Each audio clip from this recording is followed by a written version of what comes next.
तथा अर्धगोले के आयतन के संबंध का विजुअलाइजेशन करेंगे। आप जानते हैं कि बेलन का आयतन सिलेंडर का आयतन कितना होता है? सिलेंडर का वॉल्यूम, अंजलि बताओ, बेलन का आयतन, बेलन का आयतन हाँ देखिए, बहुत बढ़िया, वेरी गुड, बैठ जाओ। बेलन का आयतन, आयतन अभी अंजलि के द्वारा बताया गया पाई आर स्क्वायर एच। अब बेलन का मतलब सिलेंडर, बेलन का अंग्रेजी में क्या कहते हैं? सिलेंडर के आयतन का सूत्र हो गया पाई आर स्क्वायर एच। अब शंकु कोण का आयतन, वॉल्यूम ऑफ कोण, लक्ष्मी तुम बताओ, volume of cone 1/3 pi r square h. Very good, 1/3 pi r square h. इसके पहले वाले क्लास में आप बेलन के आयतन तथा शंकु के आयतन के संबंध का विजुअलाइजेशन कर चुके हैं। आप देख चुके हैं कि शंकु का आयतन बेलन के आयतन का 1/3 होता है, या दूसरे शब्दों में बेलन का आयतन शंकु के आयतन का 3 गुना होता है। 3 बार नापा गया था, आपने देखा। इसलिए देखिए, अब कोण मतलब शंकु का आयतन, शंकु जिसको अंग्रेजी में क्या कहते हैं? कोण का आयतन 1/3 पाई आर स्क्वायर एच। अब गोले का आयतन, गोले का आयतन अगर बताएंगे, गोला को अंग्रेजी में स्फीयर कहते हैं, तो गोले का आयतन मनीष, गोले का, हाँ गोले का, 4/3 पाई आर क्यूब। हाँ गोले, गोला अर्थात स्फीयर, इसको क्या कहते हैं अंग्रेजी में? स्फीयर का आयतन का फार्मूला होता है 4/3 पाई आर क्यूब। इसमें ऊंचाई की बात नहीं थी, जो रेडियस बैठा, वेरी गुड। अब इसमें ऊंचाई की बात नहीं है कि इसमें वो आर में ही क्यूब होता, 4/3 पाई आर क्यूब। और अर्धगोला, अगर अर्धगोला है तो गोला का जस्ट आधा, गोले का क्या होगा? आधा। तो 4/3 पाई आर क्यूब का आधा क्या होगा? नीरज बताओ, अर्धगोले का आयतन बोलो। 2/3 पाई आर क्यूब। बहुत सुंदर। अर्धगोले का आयतन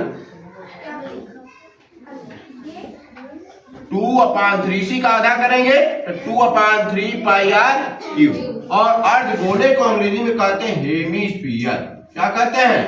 हेमीस्फीयर, हेमीस्फीयर। तो ये सब सूत्र आप बैठ जाओ, ये सब सूत्र आप जानते हैं पहले से। और मैं एक कंडीशन इसमें देता हूं कि देखिए, यह जो है आपका किस आकार का है? अर्धगोला, हेमिस्फीयर। बाल का ही आधा काटा गया है, और इसका रेडियस जो है, इसमें इसका डायमीटर 15 सेंटीमीटर। कितना आ रहा है? 15 सेंटीमीटर का यह अर्धगोला। और विशेष प्रकार का कोण, जब हम कोण और शंकु के आयतन का विजुअलाइजेशन कर रहे थे, तब उसमें मैं कहा था कि यह विशेष शंकु है। किस अर्थ में विशेष शंकु था, अब उसको मैं ये भी कहा था कि मैं बाद वाले में बताऊंगा। तो विशेष ये है कि इसका जितना आयतन है, अरे जितने इसका रेडियस है, उतनी ही इसकी ऊंचाई है, उतनी ही इसकी ऊंचाई है, यानी 7.5 सेंटीमीटर। और आप देखिए इसको, इसी वाले बनाने का तरीका, कैसे इसका निर्माण किया गया। पहले बाल खरीदा गया, बाल के डायमीटर नापा गया, 15 सेंटीमीटर आया। तो जब डायमीटर 15 सेंटीमीटर आया तो रेडियस कितना आया? 7.5। तो 7.5 हमको बनाना है, 7.5 सेंटीमीटर रेडियस आधार वाला कोण। तो 7.5 सेंटीमीटर आधार वाला कोण, इसका 15 सेंटीमीटर है ये डायमीटर। और 7.5 ऊंचाई, मतलब ऐसा कोण जिसकी ऊंचाई और रेडियस दोनों बराबर है। अगर 7.5 तो इस तरीके से और इसके बराबर, इसके देखिए किसके बराबर, अर्धगोले का डायमीटर या अर्धगोले के रेडियस के बराबर इसका भी रेडियस है।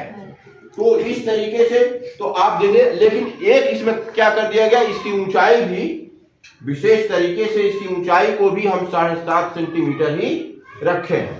7.5 सेंटीमीटर देखिए, तो 7.5 सेंटीमीटर इसकी ऊंचाई है और 7.5 सेंटीमीटर इसका रेडियस।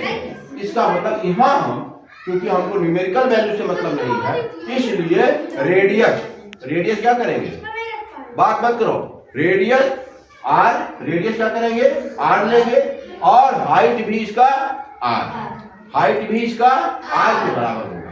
तो इसका आयतन कितना होगा। अब आप लोगों के सामने एक प्रश्न है कि अगर इसका रेडियस आर है और हाइट भी आर है तो इसका कितना होगा, इस फार्मूले में कन्वर्ट करके बताइए। तो अगर अब देखिए उस शंकु का मतलब volume of the cone, volume of the cone whose radius and height both are small r। देखिए रेडियस और हाइट दोनों अगर आर है तो क्या करेंगे, इसमें हम h बराबर आर रख देंगे, तो कितना हो जाएगा Neeraj, 1/3 pi r cube. 1/3 pi are, बहुत सुंदर, बहुत बढ़िया, बैठ जाओ। 1/3 पाई आर क्यूब। अगर इसका मतलब, अगर इसका रेडियस, इसका त्रिज्या और ऊंचाई दोनों बराबर है तो उसका आयतन हो जाएगा 1/3 पाई आर क्यूब। इसका मतलब जो लिखा गया है, उस शंकु का आयतन जिसकी त्रिज्या तथा ऊंचाई दोनों आर हो, उसका हो जाएगा 1/3 पाई आर क्यूब। और इसी तरीके से एक बेलन का भी निर्माण किया गया है जिसकी त्रिज्या और ऊंचाई बराबर, जिसकी त्रिज्या और ऊंचाई बराबर है। आप देखिए इसकी ऊंचाई, देखिए इसकी ऊंचाई, देखिए ये दोनों बराबर है और इसका एक दूसरे को ये ढक ले रहा है, इसलिए इसका रेडियस भी बराबर है। तो इस तरीके से बेलन का ऊंचाई, बेलन की ऊंचाई और रेडियस दोनों बराबर है, तो इस बेलन के आयतन कितना हो जाएगा, यदि बेलन का आयतन, तो आपका volume of cylinder, volume of cylinder कितना हो जाएगा, जिसका रेडियस, जिसका हाइट भी, रेडियस भी, जिसका रेडियस आर और हाइट भी क्या हो, आर हो, तो इसका हो जाएगा, बोलो, पाई आर स्क्वायर और इंटू आर, एच के स्थान पर क्या रखेंगे, आर, तो ये हो जाएगा पाई आर क्यूब। अब आप देख रहे हैं, अब आपका इस तरीके से ये विशेष प्रकार का बेलन जिसकी ऊंचाई और रेडियस बराबर है आ गया पाई आर क्यूब। यह विशेष प्रकार का कोण जिसकी ऊंचाई और रेडियस बराबर है, इसका आयतन आ गया 1/3 पाई आर क्यूब। अब इसके बाद, और हेमिस्फीयर ये हाई है, इसका हाई है, इसमें तो कुछ एच बराबर रखना नहीं है। अब आप देख रहे हैं कि अगर हम बेलन के इस सिलेंडर के वॉल्यूम में से कोण के वॉल्यूम को माइनस कर देंगे तो देखिए कितना आता है। अब volume of cylinder minus volume of cone कितना आ जाएगा, pi r cube minus 1/3 pi r cube. अब इसको घटाना है तो देखिए पाई आर क्यूब कॉमन ले लीजिए, 1 माइनस 1/3, ये हो जाएगा 2/3 पाई आर क्यूब। अब 2/3 पाई आर क्यूब देखिए किसका आ गया, हेमिस्फीयर के बराबर। यानी अगर कोण और हेमिस्फीयर दोनों के वॉल्यूम को जोड़ दें तो किसके बराबर हो जाएगा, कोण और अर्धगोला। हेमिस्फीयर तो अर्धगोला होता ही, हेमिस्फीयर और कोण दोनों को जोड़ेंगे तो किसके वॉल्यूम बराबर होगा? सिलेंडर।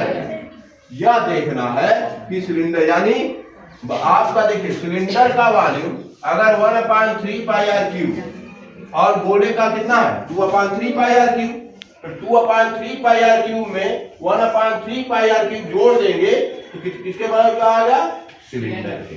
यह हम आप लोग को सामने इसको दिखा रहे हैं विजुलाइज करके देखिए। चलो आ जाओ मनीष और गोली आ जाओ और इसको पहले तुम इससे नापो क्यों। हाँ तो देखिए इसमें रखा जाएगा उधर उधर से नापो जिससे कि लोगों को दिखाई दे। मनीष इधर आओ,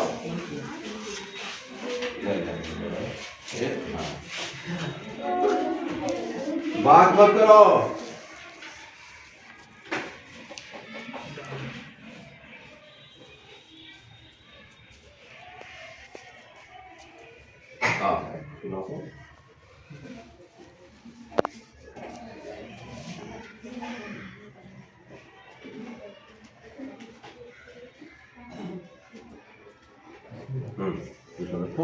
सिलेंडर में तो देखिए ये हेमिस्फीयर का इसमें नमक रखा जा रहा है, ठीक है। हेमिस्फीयर तो हेमिस्फीयर से कितना इसमें वॉल्यूम चला गया 2/3 पाई आर क्यूब। अब आइए कोन। अब देखिए ये हेमिस्फीयर रख दो कोन।